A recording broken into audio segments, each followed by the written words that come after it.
கணவன் அமைவதெல்லாம் பாகம் 6 தொடரும். கெட்டும் பட்டணப்போ என்பதை மெய்யாகவே கடைபிடித்தவன் சிவகுரு.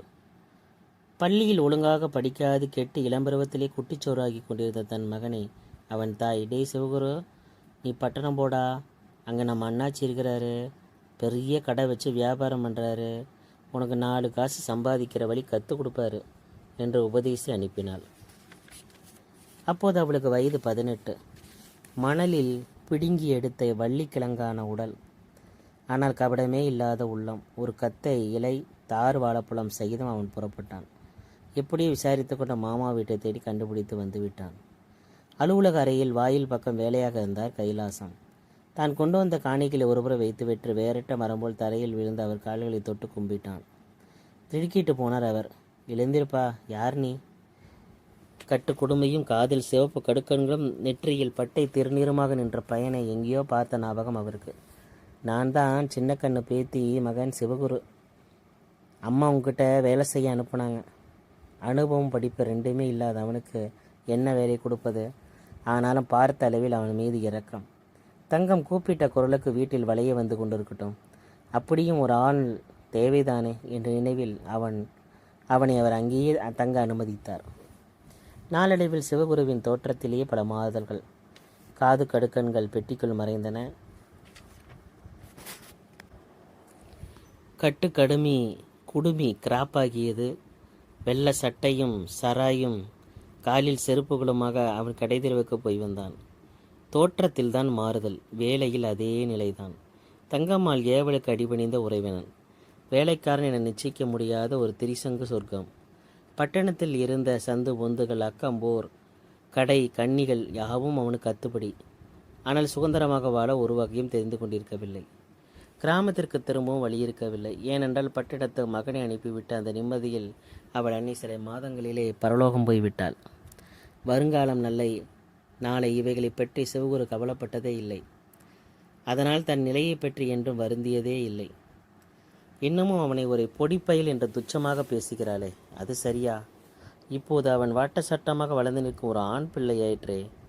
சைக்கிளை தள்ளி கொண்டு தோட்டத்தை விட்டு வெளியே வந்தான் சிவகுரு. தங்கம்மாள் கொடுத்த பலசரக்கு பட்டியலும் பணமும் பத்திரமாக உள்ளனவா என்று சட்டப்பையை ஒரு முறை தடவி பார்த்து கொண்டான். வண்டியில் ஏறினான். கொஞ்ச தூரம் சென்றதும் நடைபாதை ஓரமாக மாதவி மெல்லே எங்கேயே போய்கொண்டிருப்பதை பார்த்தாள். சற்றென்று கீழே இறங்கிவிட்டான். தங்கச்சி? திரும்பி பார்த்த மாதவி திகைப்புடன் நின்றாள். கடைக்கு புறப்பட்டீங்களாண்ணா? புன்னகைத்தளவள். ஆமாம், பெரிய பட்டியல். ஒவ்வொரு சாமானையும் ஒவ்வொரு கடையில் அவங்க சொல்கிறபடி தேடி பொறுக்கி வாங்கி வரணும். திரும்பி வந்தால் எங்கடா ஊரை சுற்றிக்கிட்டு இருந்த அப்படின்னு கத்துவாங்க. எல்லாம் தெரிஞ்ச சங்கதி தான். அலுப்புடன் பெருமூச்செறிந்தான். மாதவி அமைதியாக நின்றாள். தங்கம்மாவின் குணம் இருவருக்கும் தெரிந்த சங்கதி. பேசி பயன் என்ன? ஆமாம், இருட்ட போகுது, நீ எங்கே கிளம்பிட்ட? உரிமையுடன் கேட்டான் அவன். மாதவியின் நெஞ்சு பயத்திலே படபடுத்தது. சீதாதேவி வைத்தியசாலையிலிருந்து கரிசலாங்கண்ணி தையலை வாங்கி வர அனுப்பிச்சாங்க. அப்படியே பக்கத்தில் இருக்கிற லைப்ரரியிலேருந்து கதை புத்தகங்களை மாற்றி எடுத்து வரும்படி பரிமளா சொல்லிச்சு. காலம் கெட்டு கிடக்கு. நீ முன்ன போல சின்ன பையில இல்லை. இப்படி ஒரு நாளை போல் அம்மா உன்னை வேலைக்கு வெளியே அனுப்புறது நல்லால. என்கிட்ட சொன்னால் வாங்கி இருந்திருப்பேனே. சரி, போகட்டும். நான் வைத்தியசாலை வர கூட துணைக்கு வரேன். மருந்தை வாங்கிட்டு வா, நேராக வீட்டுக்கு போ. மருந்தை வாங்கிட்டு நேராக வீட்டுக்கு போ என்று எச்சரித்தான் பரிவுடன். மாதவி நடுங்கி போனாள். குற்ற உணர்வில் அவள் உடல் வேர்த்து விட்டது. வைத்தியசாலை வரை அவன் கூட வருகிறேன் என்றானே, அங்கே அவரை பார்த்து விட்டால்? அச்சத்துடன் ஊமையாக நடந்து வந்தாள். சைக்கிளை தள்ளி கொண்டு அவன் கூட வந்தான். இருவர் மனதிலும் குழப்பம். இன்னைக்கு அண்ணன் ஏன் இப்படி பிடிவாதமாக துணைக்கு வர புறப்பட்டிருக்கிறார் என்று அவள் நெஞ்சம் கேட்டது. தங்கச்சி, இப்பெல்லாம் ரொம்ப மாறிடுச்சு, அவன் மனம் பதில் சொன்னது. உண்மையில் மாதவி சில நாளாக மிகவும் மாறிவிட்டிருந்தாள். சந்திரனை சந்தித்த தினத்திலிருந்து அவள் உள்ளம் மாறியது போல் தோற்றத்திலும் மாறுதல்கள் ஏற்பட்டன. முன்போல் அழுக்கடைந்த புடவையும் கலையிழந்த முகம் அலட்சிய குந்தலமாக அவள் இருக்க விரும்பவில்லை. பரிமளாவை போல் பகட்டாக அவள் உடுத்த முடியாது என்றாலும் தன் தோற்றத்திலே அதிகம் அக்கறை எடுத்துக்கொண்டாள். காலையிலும் மாலையிலும் தலையை வாரி பின்னி பூ முடித்து கொண்டாள். முகத்தை பொட்டு வைத்து கொண்டாள். கண்களில் மை தீட்டி அழகு பார்த்தாள். சோப்பு போட்டு துவைத்து சுத்தமான துணியை தான் புடவையை தான் அவள் அணிந்து கொண்டாள். உனக்கு என்ன கொள்ளை வந்து விட்டது? சதா கண்ணாடி முன்னாலே நிற்கிறியே, சும்மா பார்த்துக்கிட்டே இருந்தா பரிமளா மட்டும் மாறிடுவியா? ஒரு நாள் தங்கம்மாள் கோபமாக பேசிவிட்டாள். ஆனால் மாதவி அதை பொருட்படுத்தவே இல்லை, அதை பாராட்டவே இல்லை. அவளுக்கு அதை பற்றி நினைக்கும் பொழுது இருக்கவில்லை. நாள் முழுவதும் அவள் உள்ளத்து சிந்தனைகள், கனவுகள் எல்லாம் வேறொரு இன்பமான உலகில் சுழன்று கொண்டிருந்தன. கடைத்தெருவிலும் உள்நூல் நிலையத்திலும் வைத்தியசாலையிலும் அவனை தவறாத சந்திரன் சந்தித்து கொண்டிருந்தான். இதெல்லாம் முன்கூட்டியே வீட்டில் உள்ளவர்கள் யாருக்கும் தெரியாது செய்த ஏற்பாடு. தங்கம்மா வீட்டு சமையலறையிலே கிடந்த அவளை அறிந்தவர்கள் மிகவும் சிலர்.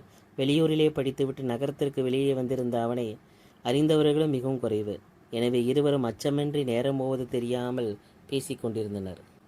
நேரம் தெரியாமல் வேறு ஒரு தெருவோரத்தில் நின்று பேசி மகிழ்வது வழக்கமாகிவிட்டிருந்தது. முதலில் தங்கம்மா வீட்டில் அவனை சந்தித்த பின்னர் தொடர்ந்து பலமுறை சந்திரன் அங்கே வர தொடங்கினான். ஒரு நாள் தங்கம்மாவின் நலன் விசாரிக்க வந்தான். இன்னொரு நாள் கைலாசத்தை காண வந்தான். பின்னர் ஒரு நாள் அவர் அழைத்ததை ஒட்டி சாப்பிட வந்தான். மறுபடி ஒரு தடவை அம்மா எல்லாரையும் கண்டுபோக்க வந்தான். இப்படி அடிக்கடி ஏதோ ஒரு முகாந்தரத்தை வைத்துக்கொண்டு பங்களாவிற்கு பன்முறை வந்தான். ஒவ்வொரு முறையும் முதல் சந்திப்பிலே பேசியது போல் அவனிடம் மாதவியால் பேச முடியவில்லை. ஆனால் இருவரும் கண்களும் ஆயிரம் எண்ணங்களை பரிமாறிக்கொண்டது என்னவோ உண்மை. பங்களாவுக்கு சற்று தொலைவில் தான் அந்த தர்ம வைத்தியசாலை இருந்தது. நெல்லிக்காய் லேகியம் உடம்புக்கு நல்லது என்று யாரோ சொல்லிவிட்டார்கள். மருந்தும் இனாமாக கிடைத்தது. தங்கம்மாள் உடனே மாதவி அனுப்பிவிட்டாள். லேகியத்தை வாங்கி கொண்டு வைத்தியசாலையின் தோட்டத்திலே ஏதோ யோசனையுடன் நடந்து கொண்டு இருந்தாள் அவள். ஒரு கால் இடையில் நின்று விட்டாள்.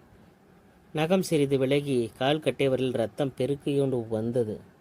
விரலில் தொடங்கிய நோவு உச்சி வரை பாய்ந்த உடலை குலுக்கவே அவளுக்கு கண்களில் நீர் தழும்பியது. பலமாக பட்டுவிட்டதா? கனியுடன் கேட்ட குரல் அவளை திடுக்கிட செய்து நிமிர்ந்து பார்த்தாள். சந்திரன் அருகே வந்து நின்று கொண்டிருந்தான். இவரெங்கே வந்தார் என்று அவள் நினைக்கும் முன் அவன் பதில் சொன்னான்.